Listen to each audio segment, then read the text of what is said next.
Direct selling industry का future क्या है, इस बिजनेस की सच्चाई क्या है, लोग इस बिजनेस के बारे में बताने से क्यों कतराते हैं, लोग इस बिजनेस में काम करना क्यों नहीं चाहते हैं, क्यों डायरेक्ट सेलिंग बिजनेस में इतनी नेगेटिविटी है, क्या है इसकी वजह। डायरेक्ट सेलिंग बिजनेस आने वाले वक्त का सबसे बड़ा बिजनेस है। क्यों? अगर आज आप दूसरी कंट्रीज को देखें, जो कंट्रीज आज डेवलप्ड है, उन सभी कंट्रीज के अंदर डायरेक्ट सेलिंग बिजनेस का बहुत ज्यादा प्रायोरिटीज दी जाती है, क्योंकि डायरेक्ट सेलिंग बिजनेस लोगों का बिजनेस है और जब तक दुनिया में लोग रहेंगे तब तक ये बिजनेस चलता रहेगा, क्योंकि ये बिजनेस लोगों पर डिपेंडेड है। जब तक लोग खाते रहेंगे, नहाते रहेंगे, कपड़ा पहनते रहेंगे, तब तक ये बिजनेस आपका चलता रहेगा। अपने इंडिया में कुछ लोग इसे फंसने फंसाने का काम बोलते हैं और कुछ लोग ये मानते हैं जिनके पास करने को कोई काम नहीं होता वे लोग ये काम करते हैं। मैं उन सारे लोगों से सहमत हूं, क्योंकि उन लोगों के पास अभी तक इस बिजनेस का प्रॉपर नॉलेज नहीं पहुंच पाई है।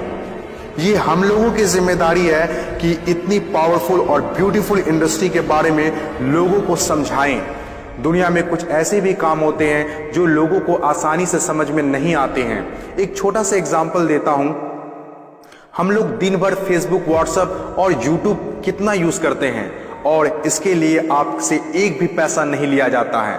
तो जरा सोचिए उनकी कमाई कैसे होती होगी, जबकि फेसबुक दुनिया के टॉप 10 बिजनेस में आता है कमाई के मामले में। कुछ लोग सोचते हैं अगर फेसबुक जब हमसे पैसा नहीं लेता है तो कमाता कैसे होगा। कुछ लोग सोचते हैं पता नहीं कमाता भी होगा कि नहीं। कुछ लोग कहते हैं जो डाटा हम लोग यूज करते हैं उससे कमाता है। डाटा का पैसा सिम वाले को जाता है, जिसका सिम हम लोग यूज करते हैं, चाहे वो एयरटेल हो या जियो हो। ना तो जानते हैं और ना ही जानना चाहते हैं कि कमाई आखिर कैसे होती है।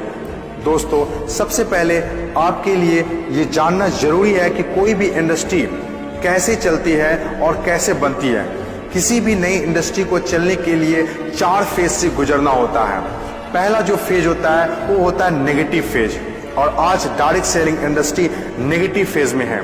ये फेज हर नई इंडस्ट्री को झेलना ही पड़ता है। जब भी मार्केट में नया बिजनेस आता है तो लोग पहले उसे ठीक से समझ नहीं पाते हैं और अनदेखा कर देते हैं। जैसे बैंकिंग सेक्टर के साथ हुआ, इंश्योरेंस सेक्टर के साथ हुआ, टेलीकॉम इंडस्ट्री के साथ हुआ। पहले ना तो लोग बैंक में पैसा जमा करते थे और ना ही इंश्योरेंस लेते थे, क्योंकि इंडस्ट्री नई थी, लोग डरते थे, किसी पर भरोसा नहीं था। लेकिन आज देखिए, यही इंडस्ट्री है जिसके बिना किसी राज्यों की कल्पना करना असंभव है। जब नई नई प्लास्टिक इंडस्ट्री स्टार्ट हुआ तो 95% लोगों ने इनकार कर दिया, ये कहकर कि यह पॉसिबल नहीं है। लेकिन उस वक्त भी 5% लोगों को विश्वास था और आज वही 5% लोग दुनिया में आगे हैं। आज हर चीज प्लास्टिक का है, जग हो या बाल्टी, कुर्सी हो या टेबल, खिलौना हो या फ्रेम, यहाँ तक कि डोर भी अब प्लास्टिक के हैं, जो आज से 20 साल पहले किसी ने सोचा भी नहीं था। आज direct selling business negative phase में है, इसीलिए इतनी सारी नेगेटिविटी है। और जब ये पॉजिटिव फेज की तरफ बढ़ता जा रहा है, नेगेटिव फेज में होने के बावजूद भी इस इंडस्ट्री ने कई लोगों की जिंदगियां बदल दी। दूसरा जो किसी भी इंडस्ट्री को फेस करना होता है वो दूसरा फेज होता है पॉजिटिव फेज। ये वो टाइम होता है जब लोगों का इंडस्ट्री के ऊपर ट्रस्ट बढ़ने लगता है, क्योंकि वे आसपास में रिजल्ट देख रहे होते हैं। और जो लोग उस वक्त डायरेक्ट सेलिंग बिजनेस में दिलचस्पी नहीं दिखा रहे होते हैं, अनदेखा कर रहे होते हैं, वे रिजल्ट देखने के बाद दिलचस्पी लेने लगते हैं और आपका काफिला और बढ़ने लगता है, रिजल्ट और बढ़ने लगता है, दिलचस्पी और भी लोगों में बढ़ने लगती है। जैसे बैंकिंग इंडस्ट्री और इंश्योरेंस इंडस्ट्री के साथ हुआ था। बैंकिंग इंडस्ट्री का वैल्यू तब पता चला होगा लोगों को जब किसी का पैसा घर में सुरक्षित नहीं रहा होगा। इंश्योरेंस के वैल्यू तब लोगों को पता चला होगा जब किसी के एक्सीडेंट होने के बाद उसके घर वाले को पैसा मिला होगा। तीसरी जो किसी भी इंडस्ट्री का फेज होता है वो होता है ग्रोथ फेज। जब एक बार लोगों को इंडस्ट्री पर भरोसा होने लगता है तो उनकी ग्रोथ बहुत तेजी से होने लगती है, क्योंकि ऐसे फेज में लोगों को ज्यादा समझाने की जरूरत नहीं होती है। और जब तक कोई कंपनी ग्रोथ फेज में नहीं आती है तब तक लोग उसके साथ जुड़ना पसंद नहीं करते हैं और जैसे कंपनी ग्रोथ फेज में एंटर करती है तो लोग उसके साथ ऑटोमेटिक जुड़ना और काम करना स्टार्ट कर देते हैं। चौथी और आखिरी फेज, हर इंडस्ट्री को इससे गुजरना ही होता है, कंपटीशन फेज।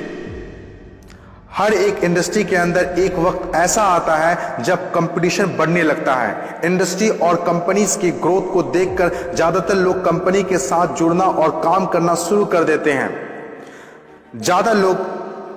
ज्यादातर लोग ज्यादा प्रॉफिट के चक्कर में कंपटीशन होने लगता है, फिर चाहे कोई सेक्टर हो, बैंकिंग सेक्टर हो, टेलीकॉम सेक्टर हो या ऑनलाइन शॉपिंग हो। आज के टाइम पर हर सेक्टर में हाई लेवल कंपटीशन है।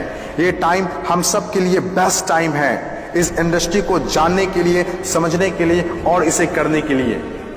According to FICCI, direct selling industry का मार्केट साइज 6000 करोड़ आंका गया है। आज तक जितना हुआ है उसको देखते हुए फिक्की ने डिक्लेयर किया है कि डायरेक्ट सेलिंग बिजनेस 2020 से 25 तक 645 अरब तक की हो जाएगी। आपको इस बात को जानना बहुत जरूरी है कि अमेरिका, ऑस्ट्रेलिया, चीन, जापान, कोरिया और सिंगापुर जैसे बहुत बड़ी बड़ी डेवलप्ड कंट्रीज ने डायरेक्ट सेलिंग बिजनेस को बहुत हद तक अपना लिया है और वहां के सिटीजन भी बहुत जागरूक हैं। बदलाव के बिना तरक्की नहीं की जा सकती है और जो लोग अपने सोचने का तरीका नहीं बदल पाते हैं वे लोग अपनी जिंदगी में कुछ भी नहीं बदल पाते हैं। नोकिया, कोडेक जैसी बड़ी बड़ी कंपनियां चलाने वाले लोग भी अपने सोचने का तरीका नहीं बदल पाए, इसीलिए अपनी शानदार शुरुआत के बाद भी वो वक्त के साथ इतिहास के हिस्सा बन गए। इन तमाम बातों में से मैं एक बात बताना चाहता हूं, बदलाव ही प्रकृति का नियम है। बदलना तो तय है, जो वक्त से पहले बदल गया उनकी जिंदगी बदल गई और जिसे वक्त ने बदल दिया उनकी भी जिंदगी बदल गई। फर्क साफ है, अगर वक्त के साथ बदल गए तो ठीक, वरना वक्त ने बदला तो बहुत तकलीफ होगी।